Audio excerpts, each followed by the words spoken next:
G'day and welcome. Welcome to the preview, finally. I know I usually do these before the teams are announced on a Thursday or a Wednesday if it's a Thursday night game. And I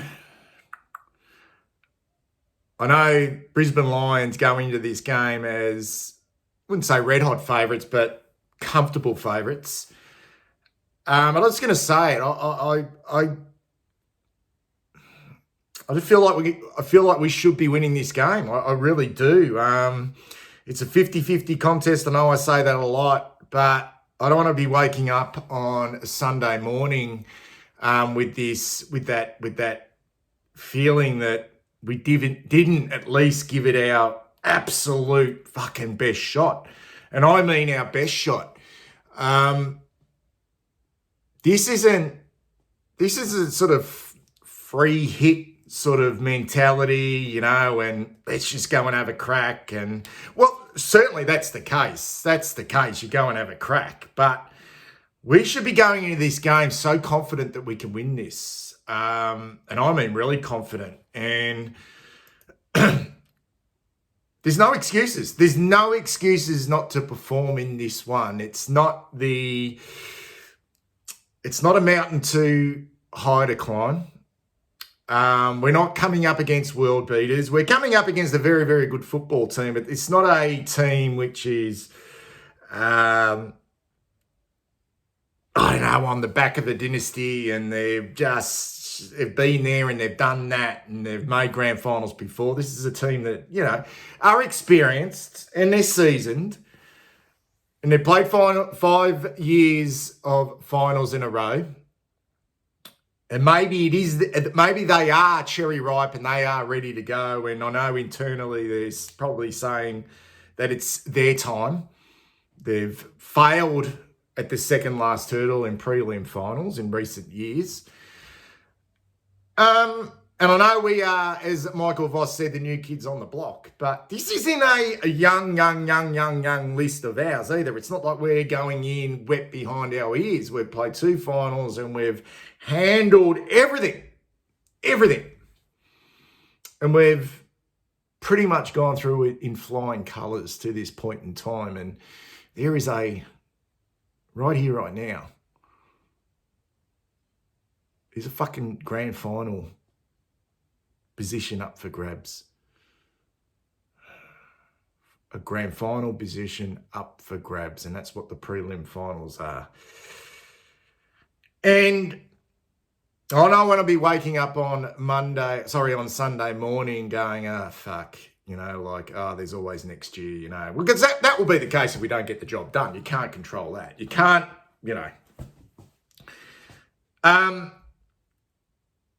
I don't want to be waking up flat on Sunday because we went over there and we just got blown out of the park because, we were happy or content with where we've come this year. And I don't believe that is the case. I don't, but I will be really disappointed based on the team we're taking in here, based on the health of our list, apart from a couple of sore players, maybe 3 sore players. But we're playing them and we've got a full list. This is the first time I can remember we've had such a fucking full list and 4 players have been omitted, not managed, but omitted from a winning side. So there's no excuses around, okay, we have to play Doherty, we have to play Akers, we have to do this, we have to do that because we are hamstrung here. No, there's a choice here. And I know they're significantly important players for us. But don't give me the shit on Sunday morning that, Doc was a bit sore and Akers was a bit sore and we rolled the dice and this and they've been playing through this and they've been playing through that. No, I'm not going to buy that. Because this team is capable to go over there and to push this fucking Brisbane Lions right to the final siren and win this game of football. Now, if we happen to go over there and we're just not quite good enough and they pip us at the post or whatever that may be in a really close game of football, then we take that. We take that. But if we're getting blown out of the park here, I'll be fucking thoroughly disappointed. I would be really, really disappointed. I want this to keep going. I really want it to keep going. And I'm looking at this team, and I'm looking at the Brisbane Lions team, and there's no reason why we can't go over there. It's just not.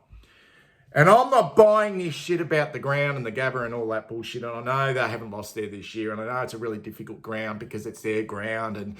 But we're taking 14, 15,000 fans over there, so it's not going to be the hostile environment that everyone's talking about. This is like, there's going to be a plethora of Carlton fans over there screaming. So the support's going to be, it's going to actually feel, it's actually going to feel like a somewhat of a really comfortable environment for our players based on the support they'll have. And I'm really fascinated because even when we were going like a busted arsehole, Michael Voss never swung the axe like he has last night at selection. And not just Michael Voss. There's a panel that sit down together, and then none of them are in isolation of surprise. They've all been a little bit down, and Kemp has done some wonderfully good things over the last couple of weeks. But he's just been off defensively, and he's actually not a great defender. He's not a good defender. I've spoken about that a lot. So I'm not disappointed to see him go out, other than for the fact that he's a young kid and he's done really well and been part of this group. So I'm disappointed for him. And Cunningham's he's been off. He's been on the nostrils. Okay, he's smelt the last couple of weeks in the finals. He hasn't been able to get near it. He's fumbled. He's overran the ball. Kennedy is underdone. Looks a little bit slow. How many top heavy players can he take into a game? And where do you play him? You're going to roll him through the midfield. Martin had to come in. He's just got more X factor about him in our front half. And Owi's the same. I mean, he's a really reliable goal kicker, Matthew Owi's. But he's he just hasn't been able to set the world on fire. And we go in with Fogarty, who's really reliable with his impact, and he's clever. He's clever by hand. He gets his hands on the ball, and he's a tackling machine. And Motlop will give you that X factor. He will give you that, which he did last week. So I've got no problems with that. I've got no problems. And McKay, Martin, and Boyd in. They're good ins. They're really good ins. They're smart ins. And I look over on the other side of the page, and the big one is Jack Payne out of that team, and I look at that and it goes, fucking opened up for us. The sea has parted for us. There it is. It's just opened up. And while we maybe roll the dice on a couple of sore and injured players like Akers and Doherty, the Brisbane Lions are going, nah, fuck it. Nah, Payne's not right. We'll get him ready for a grand final. We'll back our system. We'll back us. We'll back our system. So that's interesting in itself because he's a fucking really, really, really, really important player for the Brisbane Lions. But they're bringing Darcy Gardner. He's played 2 games for the whole year and he is cooked. He is cooked. Put a fork in him. Put a fork in Darcy Gardner. All right, well, that's what I'm thinking anyway, because Darcy Gardner could come out. And he's a Geelong boy, played at the Falcons. So there is, I don't know whether he'd know Charlie Curnow, but there's that Geelong connection there. But he played 2 games for the year. He's 193 centimetres. He's got to play on a gorilla. And I know they'll back their system in, and Ryan Lester will come back, and he'll fly over the pack, and they'll be, but really, if we can't exploit that defence of the Brisbane Lions, and I go back to that Port Adelaide game, fuck, they left some goals out in the park early in that game, Port Adelaide. Fucking left some goals out in the game. They didn't have Charlie Dixon. They had Todd Marshall, and they had Finlayson who was spraying the ball, and Port Adelaide could have been in that game early. There's no fucking excuses here. There is no excuses here. For Harry, Charlie, Jack Martin, and TDK to do an absolute fucking number on that defence. And you know what? The pressure's on those 2 big boys of ours. and Jack Martin, because he got suspended. He just waltzes back into this team, and he deserves it because he's been bloody good, but he got suspended for something silly, but he comes back into the team. There's a bit of pressure on him to perform, but the big boys. Charlie hasn't fired a shot in 2 games in the finals, and he is apparently one of the best players in the competition. He's the Coleman medalist, and he's kicked 2 goals in the finals and been absolutely taken to the cleaners by Tom McCartney and Stephen May. Tom McCartan. And yeah, he's done a few good things here and there, and we got over the line, but Jesus Christ.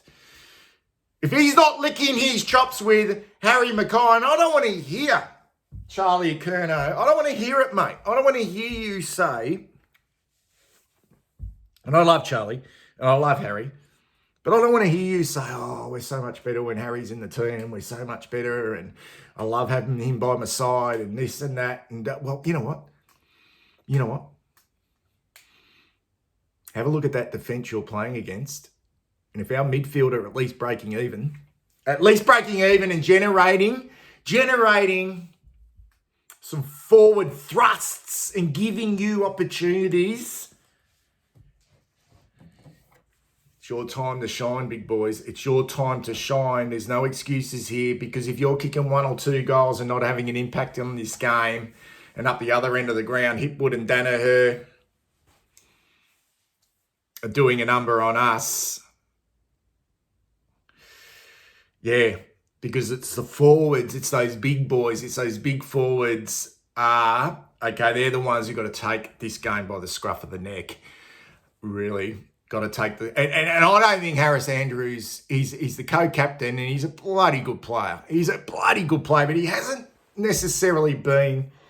They want to play him as that intercept role. Is he going to be afforded to do? But is he a great one-on-one defender? I'm not quite sure. I don't want to underestimate him. I really don't. And maybe I'm underestimating the likes of Connor McKenna and Caden Coleman and Brandon Starcevich. But they're going to have to play on the smaller players. And Ryan Lester's actually had a super year.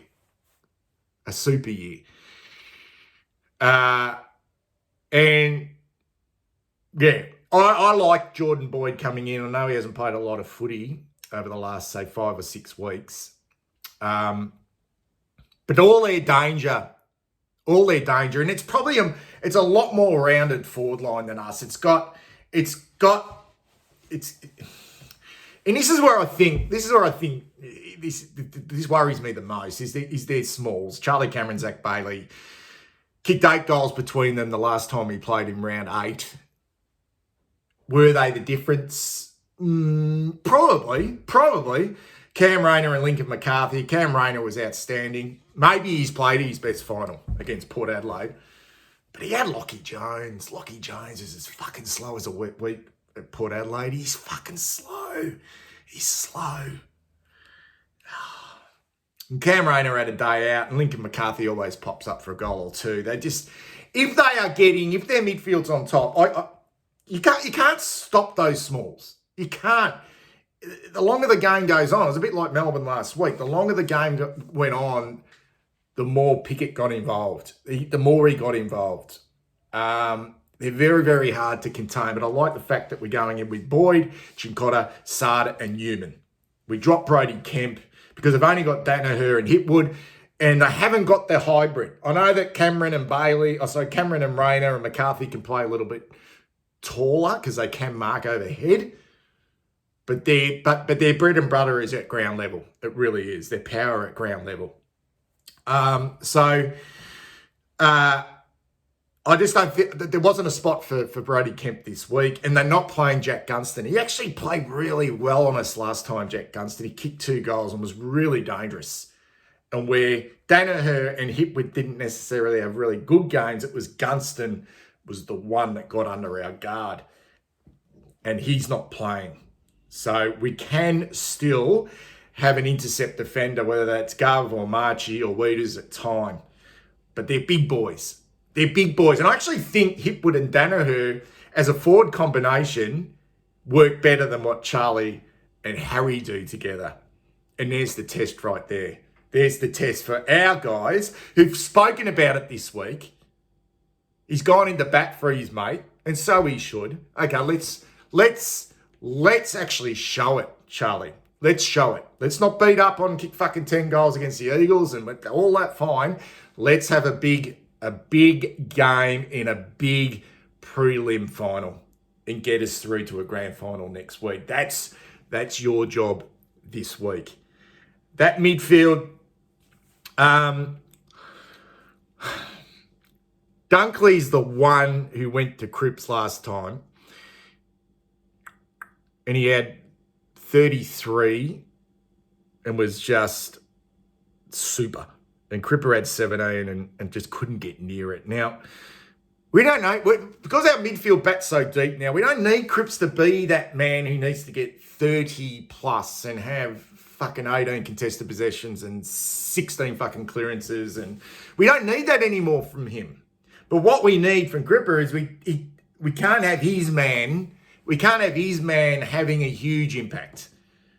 So if it's going to be Dunkley going to Cripps, then Cripps has to then do a job on Dunkley. Do you understand what I'm trying to say there?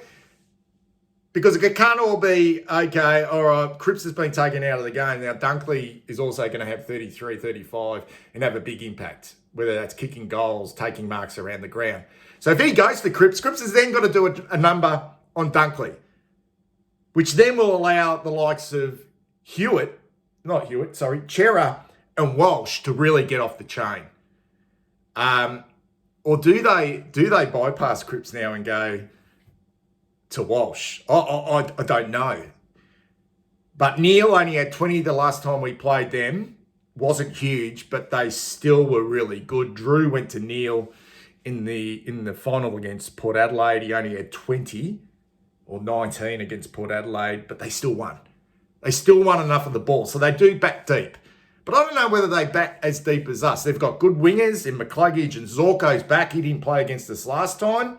They can roll Bailey. They can roll Rayner at times through there. Archie can go up to stoppages. They've got Neil, Berry. So they've got some depth through that midfield. Robertson as well, Jasper Fletcher. But we bat pretty deep as well. So you can't tell me, given Oscar McInerney's a really good ruckman, but he's not Max Gawn. And we've got TDK and Mark Pitnet to come in and play a similar role to what they did last week. At that midfield of ours, but throw in all the guys that can roll through there, the wingers, your Cottrells and your Akers and Hollands and all that, that we can't be winning our fair share of the pill to give that forward line of ours some supply. Or a lot of supply. Enough supply to win this game of football. And that's the way I'm seeing it, guys. I'm not seeing this as, okay, we've done an absolutely mammoth, huge effort to get to this situation now, but this is just a bridge too far for us. It's anything but that. I just think the list is so healthy. And when you omit 4 players from a football team on the back of winning 2 finals and you bang, and you've got a plan, there's no fucking excuses here. We are going into grand final week next week and preparing for